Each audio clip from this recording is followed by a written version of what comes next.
अस्सलाम वालेकुम क्लास। आज के लेक्चर में हम चैप्टर नंबर 6 और 7 स्टडी करेंगे। चैप्टर नंबर 6 का एंड है और 7 का स्टार्ट है। तो समरी में पढ़ लेते हैं कि आज के लेक्चर में हम क्या पढ़ने वाले हैं। सबसे पहले हम एग्जांपल्स ऑफ जीटीजी की डेफिनेशन हमने प्रीवियस लेक्चर में देख ली थी। आज के लेक्चर में हम एग्जांपल्स देखेंगे जीटीजी की। Accepting the languages of strings containing double ए और double B, beginning with and ending in same letters। GTG में किस तरह से हम एक ग्राफ बना सकते हैं, डायग्राम बना सकते हैं कि जिसमें जो हमारी स्ट्रिंग है उसका स्टार्टिंग और एंडिंग लेटर सेम हो, beginning with and ending in different letters. अब इसमें ये सिचुएशन है कि जो स्टार्टिंग और एंडिंग लेटर है वो डिफरेंट लेटर्स पे होना चाहिए, कंटेनिंग ट्रिपल ए और ट्रिपल बी। ऐसी स्ट्रिंग आपने जनरेट करवानी है डायग्राम के थ्रू जिसमें या तो डबल ए आए या फिर ट्रिपल बी आए या फिर ट्रिपल ए आए। ठीक है। Non deterministic cleans theorem part 1, part 2 and part 3। Proofs of cleans theorem part 1। तो एग्जाम्पल पहले हम स्टडी कर लेते हैं कि क्या है। Consider the language L of strings defined over sigma equals to a b. यहाँ पर हमारे पास जो इनपुट लेटर्स हैं वो ए और बी हैं, कंटेनिंग डबल ए और डबल बी। इसमें डबल ए आना चाहिए और डबल बी आना चाहिए। The language can be expressed by the following regular expression a plus B whole asterisk into double a plus double b into A plus B whole asterisk. अब यहाँ पर जो हमारे पास स्ट्रिंग हमने बनानी है उसमें डबल ए आना चाहिए या डबल बी आना चाहिए। आपको मैंने प्रीवियस लेक्चर्स में भी ये प्लस का वाला जो है वो मामला बताया था कि अगर सपोज़ ए प्लस बी आए तो इसमें ये होता है कि या तो ए एग्जीक्यूट होगा या बी एग्जीक्यूट होगा। प्लस का जो साइन है वो एज आ और काम करता है, मीन्स या की तरह काम करता है। ठीक है। तो ये देखें यहाँ पर इन्होंने जीटीजी हमने बनाना है तो ये हमारे पास इनिशियल स्टेट है, ये हमारे पास फाइनल स्टेट है। अब इनिशियल स्टेट पर भी लूप लगा दी हुई है ए प्लस बी की, और जो हमारे पास फाइनल स्टेट है वहाँ पर भी ए प्लस बी की लूप लगा दी हुई है।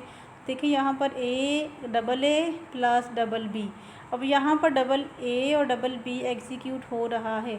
अब यहाँ पर या तो डबल ए एग्जीक्यूट होगा या फिर डबल बी एग्जीक्यूट होगा, जो कि हमारे पास कंडीशन है डबल ए आना चाहिए और डबल बी आना चाहिए, या तो डबल ए आए या फिर डबल बी आए। नेक्स्ट एग्जांपल देखिए। Consider the language of L of strings defined over a b beginning with and ending in same letters. अब यहाँ पर जो है कि हमारे पास ऐसे स्ट्रिंग जनरेट होने चाहिए जो कि स्टार्टिंग और एंडिंग सेम लेटर पर होनी चाहिए। ठीक है। अब देखिए इसके लिए जो रेगुलर एक्सप्रेशन बन सकता है वो है A plus B whole plus. अब प्लस का और स्टैरी का जो डिफरेंस है ये प्रीवियस लेक्चर्स में आपको मैंने बता दिया हुआ है, दोबारा से बता देती हूँ कि प्लस का मतलब है कि ये लाजमी एक दफ़ा एग्जीक्यूट होगा, इसमें नल नहीं आता इसमें। लेकिन जो स्टैरिक है, स्टैरिक में नल जो है इंक्लूड होता है। हो सकता है ये वन टाइम एग्जीक्यूट हो सकता है ये एग्जीक्यूट हो ही ना। तो देखिए यहाँ पर जो रेगुलर एक्सप्रेशन हमारे पास बना हुआ है इसमें A plus B whole raise to पर प्लस आ गया, plus A into A plus B whole asterisk into A.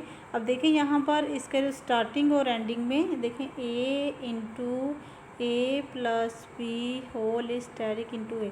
अब इसका जो स्टार्टिंग और एंडिंग सेम लेटर पर हो रही है, इसके स्टार्ट में भी ए है और इसके स्टार्ट में भी बी है। अगर देखें हमारे पास दो इनपुट लेटर्स हैं ए और बी, तो एक सूरत तो ये होगी है कि इसकी स्टार्टिंग पे ए आ जाए और इसकी एंडिंग पे ए आ जाए, क्योंकि सेम लेटर पर स्टार्टिंग और एंडिंग हमने करनी थी। दूसरी सूरत इसकी ये हो सकती है कि इसके स्टार्ट पर बी आ जाए और इसके एंड पर भी बी आ जाए। कंडीशन ये है कि इस स्टार्टिंग और एंडिंग सेम लेटर पर होनी चाहिए। ठीक है। अब इस डायग्राम को हम एग्जीक्यूट करवा लेते हैं। ये हमारे पास इनिशियल स्टेट है, ये हमारे पास ये भी फाइनल स्टेट है, ये भी फाइनल स्टेट है, ये भी फाइनल स्टेट है, ये भी फाइनल स्टेट है। जैसे कि आपको मालूम है कि इनिशियल स्टेट हमारे पास एक होती है, फाइनल स्टेट हमारे पास एक से ज़्यादा हो सकती है। तो देखिए यहाँ पर ए प्लस फाइनल तक पहुँचने के लिए हमने क्या रीड किया, ए रीड किया।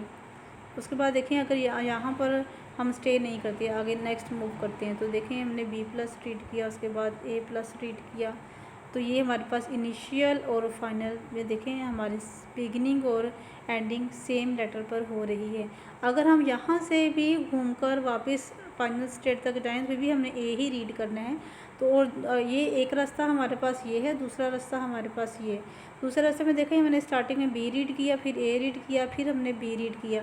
देखें यहाँ पर जो है स्टार्टिंग और एंडिंग हमारे पास सेम लेटर्स हैं। अगर हम यहाँ से भी जो है ये रास्ता भी इख्तियार करते हैं तो ए के बाद हमें वापस इसी रास्ते पर से अपने फाइनल स्टेट पर पहुँचना पड़ेगा, इसलिए जो है वो बी आ रहा है। जहाँ से मर्ज़ी आप रास्ता इख्तियार कर लें, आपकी स्टार्ट में और एंड में सेम लेटर आ रहा है जो कि हमारी कंडीशन में बताया हुआ है। तो इस वजह से ये जो रेगुलर एक्सप्रेशन है और जो हमारे पास डायग्राम हमने बनाई हुई है वो एग्जैक्ट हमारी कंडीशन के मुताबिक है। नेक्स्ट एग्जांपल देखें।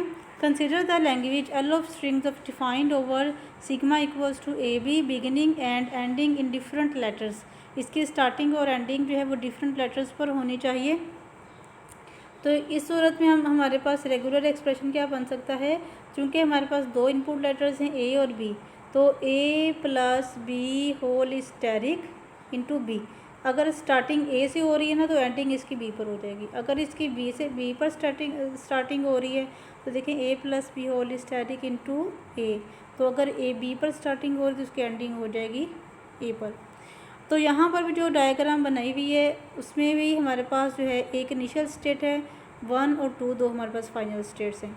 इनिशियल स्टेट से फाइनल स्टेट तक पहुँचने के लिए हमारे पास दो रास्ते हैं। एक रास्ता ये है कि स्टार्टिंग पे हम बी ले लें और एंड पे हम ए ले लें। दूसरा रास्ता हमारे पास ये है कि स्टार्ट पे हम ए ले लें और एंड पे हम बी ले लें। तो इस तरह से हम फाइनल स्टेट तक पहुँच सकते हैं। ये हमारे पास है GTG। अब आपने ना ये जो फाइनाइट ऑटोमेटा है, जो हमारे पास ट्रांजिशन ग्राफ हमने बनाया था, अब यहाँ पर हमारे पास जो जनरलाइज ट्रांजिशन ग्राफ है, इन तीनों में आपने डिफरेंस रखना है। तो ये ना हो कि आपसे क्वेश्चन पूछा जाए तो आप उसमें अपने जो कंसेप्ट हैं वो कंफ्यूज कर लें। फाइनाइट ऑटोमेटा बनाने के कुछ और रूल्स हैं, जो ट्रांजिशन ग्राफ है उसको बनाने के कुछ और रूल्स हैं, जो जनरलाइज ट्रांजिशन ग्राफ है उसको बनाने के कुछ और रूल्स हैं। तो नेक्स्ट देखें, ये भी हमारे पास एक और हमने यहाँ पर डायग्राम बनाई हुई। ये हमारे पास इनिशियल स्टेट है, ये हमारे पास फाइनल स्टेट है। अब देखें इसको जो है वो दो एक्सप्रेशंस को एग्जीक्यूट करवाया जा रहा है, B into A plus B whole asterisk into A. एक रास्ता तो ये होगा, इसके सेंटर में देखिए आपको प्लस नज़र आ रहा है। प्लस का मतलब है कि इन दोनों एक्सप्रेशंस में से एक एक्सप्रेशन एग्जीक्यूट होगा, A plus B whole asterisk into B. इन दोनों में से एक एक्सप्रेशन एग्जीक्यूट होगा। इसके स्टार्टिंग में बी है, इसके एंड पे ए है, इसके स्टार्टिंग में ए है, इसके एंड पर बी है। ठीक है। Consider the language L of string defined over a be having triple a और ट्रिपल बी। ट्रिपल ए आना चाहिए या फिर ट्रिपल बी आना चाहिए। तो इसके लिए जो हमारे पास रेगुलर एक्सप्रेशन बन रहा है दैट इज़ दिस। देखें यहाँ पर A plus B whole asterisk into 1 2 3 plus 1 2 3, ये आ गया। फिर इसके एंड पे भी लूप लगा दी हुई है, plus B whole asterisk. Triple a और ट्रिपल बी लाजमी आना चाहिए, इसके अलावा कोई और स्ट्रिंग एग्जीक्यूट हो या ना हो हमारा इससे कोई कंसर्न नहीं है। देखें ट्रिपल ए लगा दिया, ट्रिपल बी लगा दिया। जनरलाइज ट्रांजिशन ग्राफ यहाँ पर जो है ग्राफ इस तरह से बनाया हुआ है। इनिशियल स्टेट हमारे पास ये है, फाइनल स्टेट हमारे पास ये है। कंडीशन हमारे पास ये है कि ट्रिपल ए और ट्रिपल बी एग्जीक्यूट होना चाहिए। अब इनिशियल स्टेट पर लूप लगा दी है, फाइनल स्टेट पर लूप लगा दी है, तो ये हमारे पास आ गया a plus B whole asterisk और इसके एंड पे आ गया a plus B whole asterisk. ठीक है। और इसके स्टार्ट पे देखें ये वाला triple a plus triple b ये आएगा, उसके बाद ये एग्जीक्यूट होगा। ठीक है।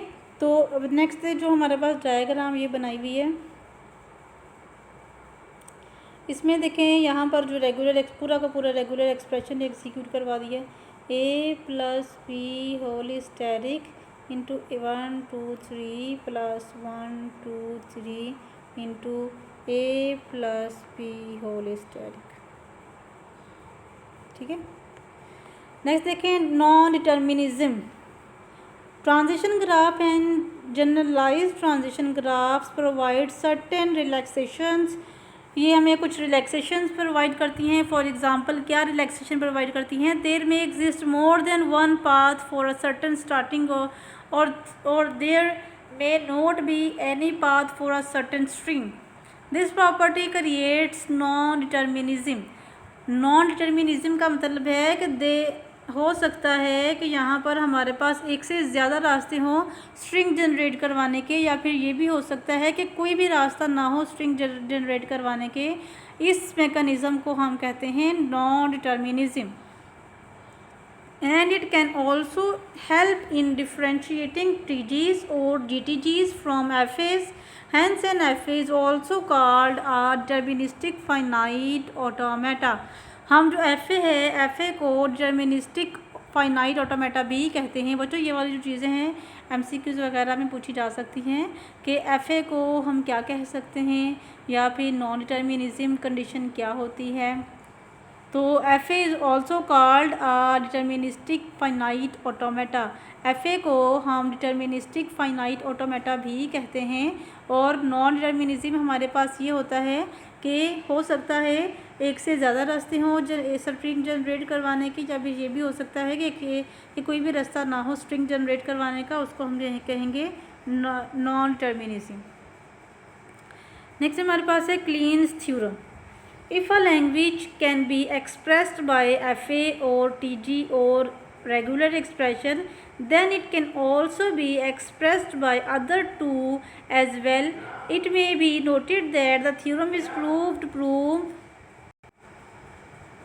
proving the following three parts: Clean's theorem part 1, Clean's theorem part 2, Clean's theorem part 3, proof of cleans theorem part 1। अब देखें जो हमारे पास पार्ट 1 है उसमें करना है if a language can be accepted by an FA then it can be accepted by a transition graph as well.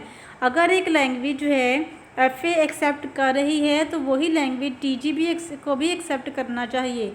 Part 2 हमारे पास है if a language can be accepted by a TG then it can be expressed by an regular expression as well। अगर कोई language TG accept कर रही है तो उसको regular expression के थ्रू भी एक्सप्रेस किया जा सकता है।